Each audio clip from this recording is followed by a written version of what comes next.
ચાલો વિદ્યાર્થી મિત્રો, હવે જોઈએ ટોપિક 5.9.1 ઘર્ષણ.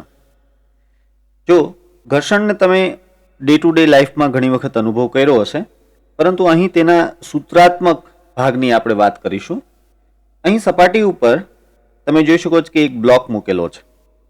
હવે આ બ્લોકને જો આપણે આગળ તરફ બળ લગાડીએ, દાખલા તરીકે હું આ તરફ F જેટલું બળ લગાડું છું, એક નાનું એવું F જેટલું બળ લગાડું છું, બહુ વધારે નહીં, થોડુંક અમસ્તું બળ લગાડું છું, તો આવા સંજોગોમાં આ બ્લોક ખસતો નથી. હું એટલું બળ લગાડું છું કે આ બ્લોક ખસતો નથી. બરાબર.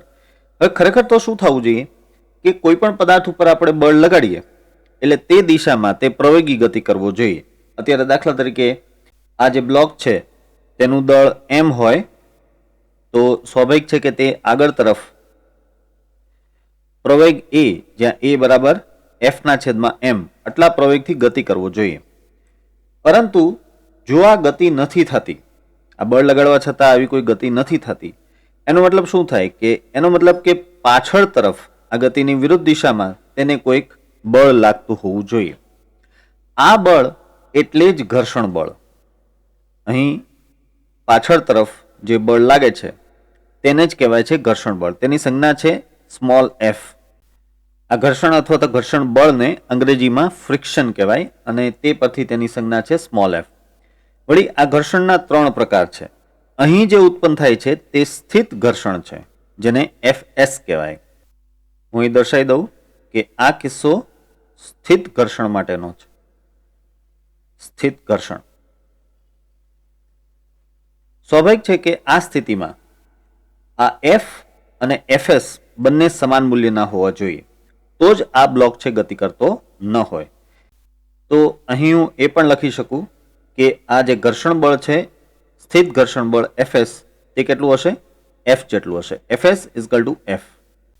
યાદ રહે કે આ જે ઘર્ષણ છે તે બ્લોક અને આ નીચેની જે કંઈ જમીન છે તેને જોડતી સપાટી પર એટલે કે અહીં લાગે છે, પરંતુ તેની અસર તેના દ્રવ્યમાન કેન્દ્ર ઉપર થતી હોય, માટે ઘર્ષણ છે એ આપણે આ રીતે તેના દ્રવ્યમાન કેન્દ્ર ઉપર પણ દર્શાવી શકીએ. હવે આપણે જો આ બળ વધારીએ તો શું થાય? જેવું બળ વધારીએ તો આ ઘર્ષણ Fs નું મૂલ્ય વધી જશે. જો આ બળ ઘટાડીએ તો ઘર્ષણ Fs નું મૂલ્ય ઘટી જશે. યાદ રહે કે જો આ બળ F નથી તો ઘર્ષણ પણ નથી. જો તમે આ બળ લગાડો છો તો જ ઘર્ષણ બળ ઉત્પન્ન થાય છે. એટલે કે આ જે ઘર્ષણ બળ છે તે પોતાની મેળે પોતાનું મૂલ્ય બદલે છે. જે મુજબ તમે F બદલો એ મુજબ Fs બદલે છે. હવે સવાલ એ છે કે શું આ બ્લોક કોઈ દિવસ ખસે જ નહીં? ના, એવું નથી. તમે જેમ જેમ આ બળ વધારતા જાઓ તેમ તેમ Fs વધતો જાય, સ્થિત ઘર્ષણ બળ વધતો જાય, એ વાત સાચી. પણ Fs નું મૂલ્ય વધવાની એક લિમિટ છે. એક હદથી વધારે Fs વધતો નથી. આ જે હદ છે તેને કહેવામાં આવે છે મહત્તમ સ્થિત ઘર્ષણ બળ. આ જે મહત્તમ સ્થિત ઘર્ષણ બળ છે તેના કરતાં વધારે જો બળ લગાડી દેવામાં આવે તો એવા સંજોગોમાં આ બ્લોક છે એ સરકી જશે. આ વાતને હું આકૃતિ દોરીને સમજાવું. જો અહીં હું જે બળ વધારું છું તે નવું બળ ધારો કે F' છે, તો અહીં જે ઘર્ષણ બળ ઉત્પન્ન થશે, સ્થિત ઘર્ષણ બળ ઉત્પન્ન થશે, તે મહત્તમ Fs મેક્સિમમ જેટલું ઉત્પન્ન થશે. Fs maximum. અહીં યાદ રહે કે આ Fs મેક્સિમમ કરતા F' વધારે છે. Fs maximum is less than F'. તો આ સ્થિતિમાં જ આ બ્લોક ગતિ કરી શકશે અને સ્વાભાવિક છે કે તે પ્રવેગી ગતિ હશે. અને આ પ્રવેગની દિશા સ્વાભાવિક છે કે F' ની દિશામાં હશે, કારણ કે અહીં F' વધારે હશે Fs મેક્સિમમ કરતાં. હવે અહીં એક બીજી વાત કે જેવો આ પદાર્થ સરકવાની શરૂઆત કરી દે તરત જ આ બંને સપાટી વચ્ચે લાગતું ઘર્ષણ બળ એ બદલાઈ જાય. જો આ વાતને જરા આ આકૃતિ દ્વારા સમજાવું. અત્યારે આપણે આ દિશામાં F' જેટલું બળ લગાડી રહ્યા છીએ, જ્યાં F' છે એ Fs મેક્સિમમ કરતાં વધારે છે. Fs મેક્સિમમ છે ને એક આપેલી સપાટી માટે, આપેલા પદાર્થ માટે એક અચળ મૂલ્ય હોય.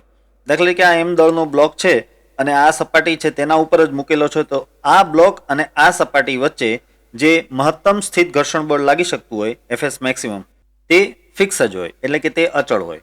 હવે આ સ્થિતિમાં જ્યારે તમે આ એફ ડેશ જેટલું બળ લગાડો છો કે જે એફએસ મેક્સિમમ કરતાં વધારે છે, તો આ બ્લોક છે એ સરકવાની શરૂઆત કરશે.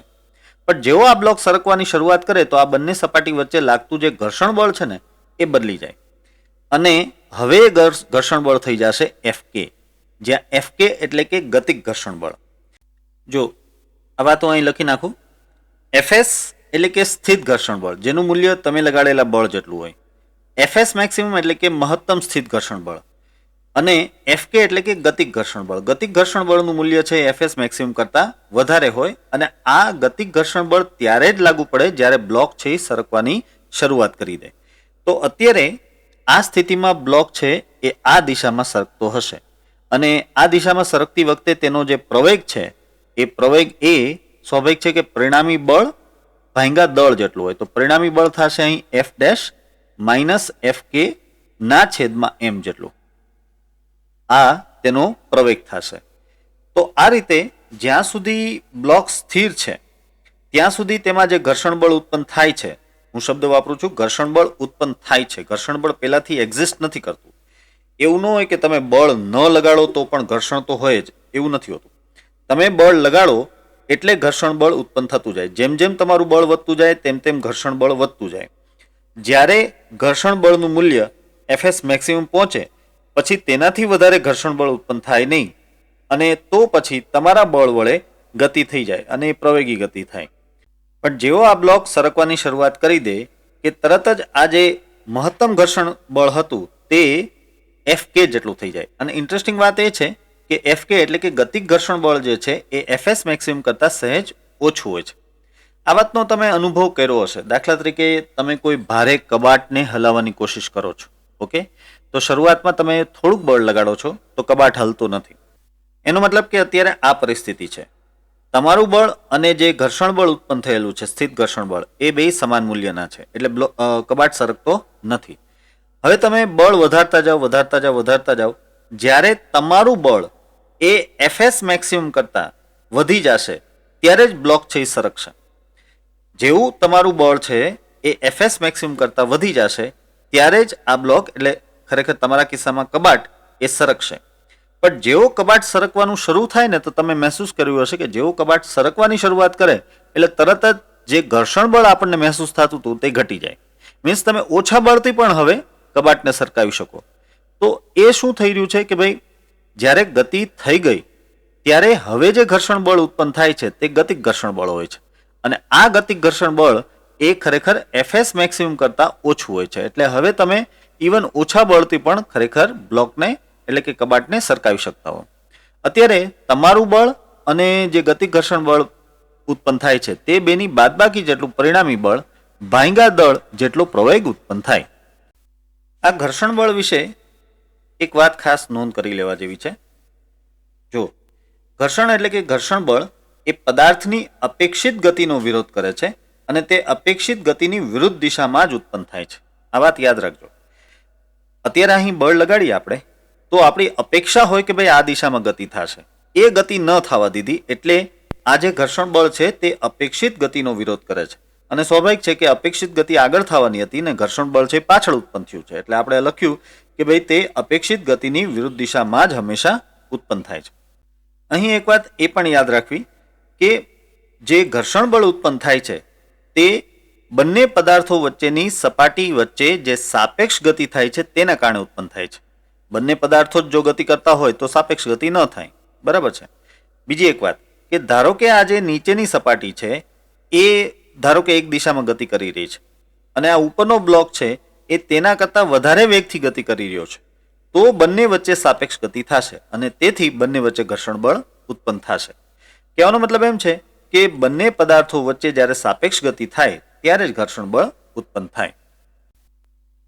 અહીં સૂત્રો પરથી એક વાત આપણને સ્વયં સ્પષ્ટ મળે છે, એ જરાક જોઈ લઈએ. જો આ સૂત્ર પરથી આપણને એક વાત સમજાય છે કે જો એફ ડેશ બરાબર એફ કે હોય, એકવાર પદાર્થ સરકવાનું શરૂ કરે પછી એફ ડેશ બરાબર એફ કે હોય તો સ્વાભાવિક છે કે એ બરાબર 0 થઈ જશે. અને તો પછી એનો મતલબ એમ થાય કે વેગ v બરાબર અચળ હશે, એટલે કે આવો પદાર્થ છે અચળ વેગથી ગતિ કરશે. અને આમાંથી જ એક બીજી વાત પણ સમજી શકાય કે જો f ડેશ બરાબર 0 હોય તો એવા સંજોગોમાં જે પ્રવેગ છે એ પ્રવેગ થશે માઇનસ એફ કે ના છેદમાં એમ. બરાબર છે? એનો મતલબ શું થાય કે જો આપણે એકવાર પદાર્થ સરકવાનું શરૂ કરી દે પછી બાહ્ય બળ લગાડવાનું બંધ કરી દઈએ તો એવા સંજોગોમાં તે પ્રતિપ્રવેગી ગતિ કરશે. જો આ માઇનસ છે એટલે કે પ્રતિપ્રવેગી ગતિ કરશે. અને આ પ્રતિપ્રવેગી ગતિ એ કેટલો પ્રવેગ ધરાવતી હશે? એફ કે અપોન એમ જેટલો પ્રતિપ્રવેગ ધરાવતી હશે. આ વાત તો તમે ડે ટુ ડે લાઈફમાં અનુભવ કરતા જ હશો ને. તમે ધારો કે એક ખુરશી પડી છે, એ ખુરશીને તમે જોરથી ધક્કો મારી દીધો. હવે જ્યારે તમે ધક્કો માર્યો ત્યારે તમે બાહ્ય બળ લગાડ્યું છે, એટલે જ્યાં સુધી તમારા હાથ વડે બાહ્ય બળ લાગે છે ત્યાં સુધી તે પ્રવેગી ગતિ કરે છે. પછી જ્યારે ખુરશી તમારા હાથથી દૂર જતી રહે છે એટલે તમારા વડે બાહ્ય બળ લાગતું બંધ થઈ જાય છે, પણ જે ગતિક ઘર્ષણ બળ છે તે ચાલુ હોય. અને તેથી આ ગતિક ઘર્ષણ બળ વડે તેમાં પ્રતિપ્રવેગ ઉત્પન્ન થાય, કારણ કે આ ગતિક ઘર્ષણ બળ હંમેશા ગતિની વિરુદ્ધ દિશામાં હોય છે, તે ગતિનો હંમેશા વિરોધ કરતું હોય, એટલે ત્યાં પ્રતિપ્રવેગ જોવા મળે છે. બરાબર? હવે આપણે આ બંને પ્રકારના જે ઘર્ષણ બળો છે તેના માટેના સૂત્ર જોઈએ. જો એફએસ બરાબર તો તમે સમજી ગયા કે તમારા લગાડેલા બળ જેટલું જ એફએસ હોય. એફએસ મેક્સિમમનું એક સૂત્ર છે, એ જરા સમજીએ. એફએસ મેક્સિમમ બરાબર થાય મ્યુ એસ એન, જ્યાં મ્યુ એસ છે એ છે સ્થિત ઘર્ષણાંક, આ છે સ્થિત ઘર્ષણાંક, અને એન જે છે એ લંબ બળ છે. એન બરાબર લંબ બળ. આ લંબ બળ વિશે આપણે સંપર્ક બળ વખતે વાત કરી ગયા. સંપર્ક બળનો સપાટીને સમાંતર ઘટક જે છે એ કહેવાય છે ઘર્ષણ બળ, અને જે લંબ ઘટક છે તેને કહેવાય છે લંબ બળ. તો આ લંબ બળ એન છે. અહીં આપણા કિસ્સામાં જે લંબ બળ છે કેટલું હશે તે સમજી લઈએ. જો અત્યારે આ બ્લોક પડેલો છે તો આ બ્લોકને નીચે તરફ mg જેટલું બળ લાગતું હશે, અને તેથી જે લંબબળ ઉત્પન્ન થશે એ લંબબળ પણ n જેટલું થશે. તમને યાદ હશે કે લંબબળ એટલે કે સપાટીને લંબ દિશામાં ઉત્પન્ન થતું બળ.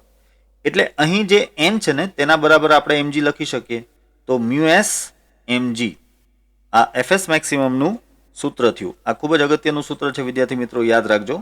આ સ્થિતિમાં એફએસ મેક્સિમમ બરાબર મ્યુએસ n થાય અને n બરાબર mg થાય, તો મ્યુએસ mg.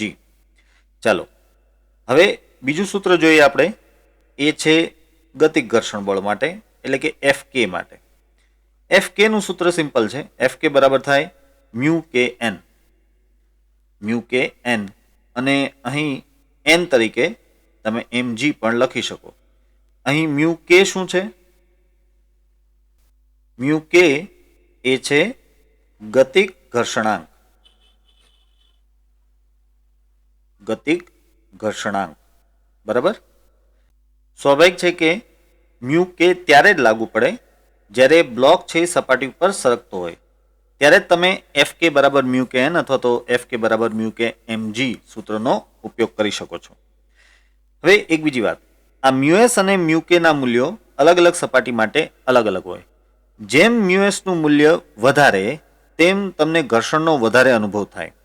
દાખલા તરીકે તમે બે કાચની સપાટીને ઘસો ત્યારે તમને જે ઘર્ષણનો અનુભવ થાય છે તેના કરતાં તમે બે રબરની સપાટી ઘસો ત્યારે તમને ઘર્ષણનો વધારે અનુભવ થાય છે, કારણ કે રબર વચ્ચે જે સ્થિત ઘર્ષણાંક છે તેનું મૂલ્ય વધારે છે, માટે સ્થિત ઘર્ષણ બળ, મહત્તમ સ્થિત ઘર્ષણ બળનું મૂલ્ય પણ વધી જાય.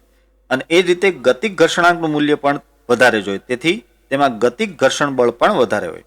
પરંતુ કાચ અને કાચ વચ્ચે સ્થિત ઘર્ષણાંકનું મૂલ્ય ઓછું હોય અને તેથી ગતિક ઘર્ષણાંકનું પણ મૂલ્ય ઓછું હોય. અને આ પરિણામે તેમાં જે મહત્તમ સ્થિત ઘર્ષણ બળ અને જે ગતિક ઘર્ષણ બળ ઉત્પન્ન થાય તે ઓછું હોય છે. હવે જોઈએ આપણે એક ત્રીજા પ્રકારનું ઘર્ષણ, અને એ છે રોલિંગ ઘર્ષણ. તો જોઈએ રોલિંગ ઘર્ષણ એટલે કે FR.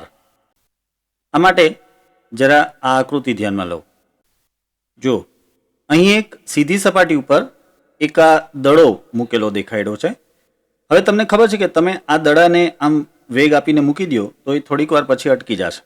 ગમે એટલી લીસી સપાટી હોય, આ સપાટી કદાચ કાચની હોય તો પણ તેના ઉપર માનો કે કોઈ એક લખોટીને આમ ગતિ કરાવો છો, તમે લખોટીને આમ ગતિ કરાવો છો તો લખોટી થોડીક વાર ગતિ કરીને પછી અટકી જ જાય છે.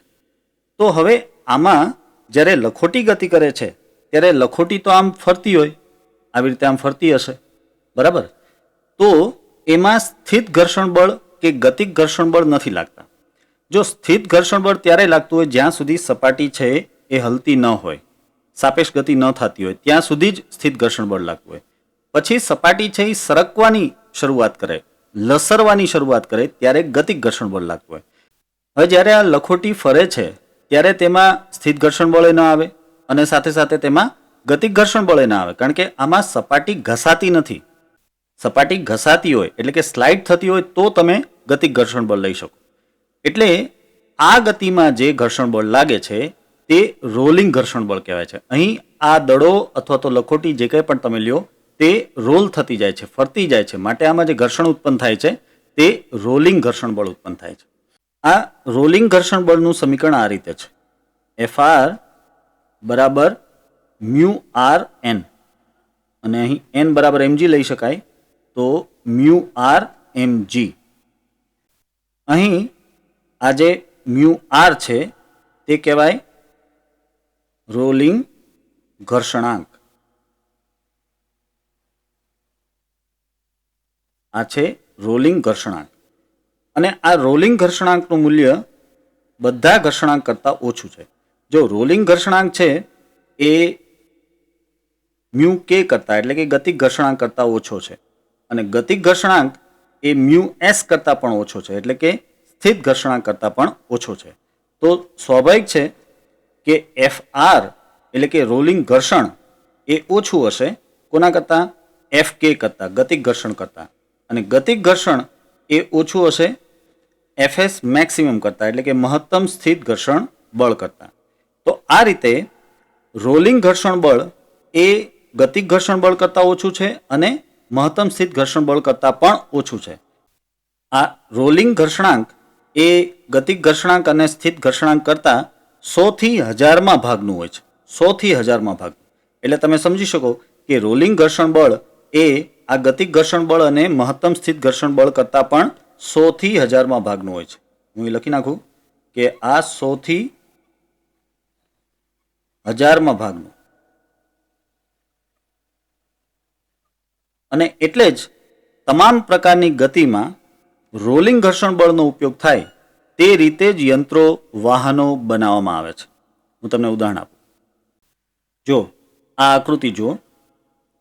અહીં આ એક ફુગો છે અને આ એક નળી છે અને આ એક છિદ્રવાળી પ્લાસ્ટિકની પાતળી હલકી તકતી છે. તમે આ પ્રયોગ કરી શકો છો. હવે આ ફુગાને પહેલાં ફૂલાવી દો અને પછી આ તકતીને એકદમ લીસી સપાટી ઉપર મૂકો તો શું થશે કે આમાંથી હવા એ આ છિદ્રમાંથી પસાર થઈને આ તકતીની નીચેથી પસાર થવાની કોશિશ કરશે. જ્યારે આ તકતીની નીચેથી પસાર થવાની કોશિશ કરે તો આ તકતીની સપાટી અને જે નીચેની કોઈ પણ સપાટી છે એ બંને વચ્ચે હવાની એક પાતળી ગાદી રચાશે. હવાના જે અણુઓ છે એ અણુઓ આપણે ગોળ ધારીએ તો એ અણુઓ વડે એક પાતળી ગાદી રચાશે. એટલે હવે આ તકતી એકદમ ફ્રીલી આમથી તેમ ફરી શકશે. જો જરાકે જ આ બાજુ ઢાળ હશે તો આ તકતી એની મેળે મેળે લસરીને આગળ જશે. જેમ જેમ આ ફુગો ખાલી થતો જશે તેમ તેમ આ હવા પસાર થતી જશે, એટલે કે આ હવાની ગાદી રચાયેલી રહેશે, માટે આ તકતી આમ લસરતી જશે. તો અહીં જે હવાના અણુઓ છે, આ પ્લાસ્ટિકની તકતી અને નીચેની સપાટી વચ્ચે જે હવાના અણુઓ છે એ રોલિંગ ઘર્ષણ પૂરું પાડે છે અને માટે આ તકતી છે ખૂબ જ સરળતાથી લસરી શકે છે. રોલિંગ ઘર્ષણનું એક બીજું ઉદાહરણ છે એ આ બેરિંગમાં છે. જો આ બેરિંગનો કાપેલો ભાગ દેખાયેલો છે. અહીં આ બેરિંગમાં જે છરા છે એ છરા ફરતા હોય છે અને માટે આમાં સ્થિત ઘર્ષણ કે ગતિક ઘર્ષણ નહીં પરંતુ રોલિંગ ઘર્ષણ ઉત્પન્ન થતું હોય છે. અને આપણે જોયું કે રોલિંગ ઘર્ષણ સૌથી ઓછું હોય છે, માટે બેરિંગનો ઉપયોગ કરવાથી ઘર્ષણ સાવ ઓછું થઈ જાય છે. તમે જાણો છો કે દરેક પ્રકારના વાહનમાં, દરેક પ્રકારની મોટરમાં, દરેક પ્રકારના પંખાની મોટરમાં એ બધામાં બેરિંગનો ઉપયોગ થાય છે કે જેથી કરીને રોલિંગ ઘર્ષણ તેમાં લાગુ પડે અને તો ઘર્ષણ સાવ ઓછું થાય. તો આમ વ્યવહારમાં દરેક પ્રકારના ફરતા પાર્ટ્સ જે હોય, ફરતા ભાગો જે હોય એન્જિનમાં, મશીનમાં, એ બધામાં બેરિંગનો ઉપયોગ થાય છે કે જેથી કરીને તેમાં રોલિંગ ઘર્ષણનો ઉપયોગ થાય અને ઘર્ષણ સાવ ઓછું રહે. જો ઘર્ષણ વિશે એક વાત છેલ્લી સમજી લો. ઘર્ષણ અનિચ્છનીય છે કારણ કે આનાથી મશીનના પાર્ટ્સ, વાહનના પાર્ટ્સ એ બધા ઘસાતા હોય છે, પણ એમ છતાંય ઘર્ષણ ક્યારેય નાબૂદ કરી શકાતું નથી. હા, ઘર્ષણને તમે ઓછું કરી શકો. આ ઘર્ષણને ઓછું કરવા માટે થઈને આવા બધા ફરતા પાર્ટ્સ અથવા તો સ્લાઇડ થતા પાર્ટ્સ જેટલા લસરતા પાર્ટ્સ છે એ બધામાં ઊંજણ એટલે કે લુબ્રિકન્ટ, જેને આપણે સાદી ભાષામાં લુબ્રિકેટિંગ ઓઇલ કહીએ છીએ. આપણે વાહનોમાં ઓઇલ નાખીએ છીએ ને, તો એ ઓઇલ એટલે જ નાખીએ છીએ કે આ ઓઇલ છે એ ઘર્ષણને ઓછું કરે છે. અને તેમાં પણ મૂળભૂત રીતે તો રોલિંગ ઘર્ષણનો જ ઉપયોગ થાય છે.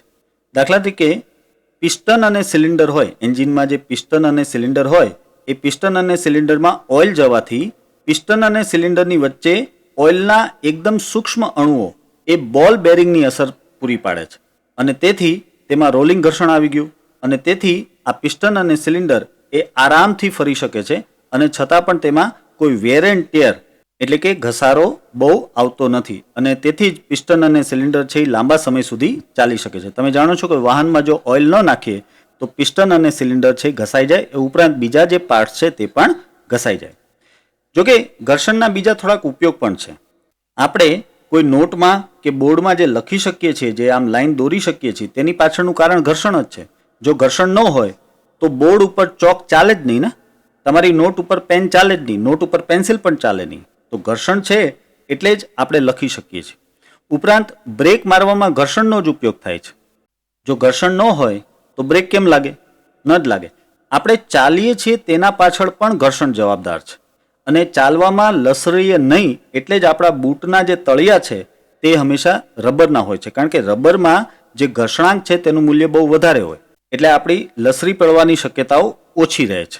તમે જાણો છો કે જો પગમાં કેળું આવી જાય કે કેળાની છાલ આવી જાય તો એવા સંજોગોમાં આપણે લસરી પડીએ છીએ, કારણ કે કેળું કે કેળાની છાલ છે એક લુબ્રિકેન્ટનું કામ કરે છે અને તેથી ઘર્ષણ ઘટી જાય છે અને તેથી ચાલતી વખતે આપણે પડી શકીએ છીએ.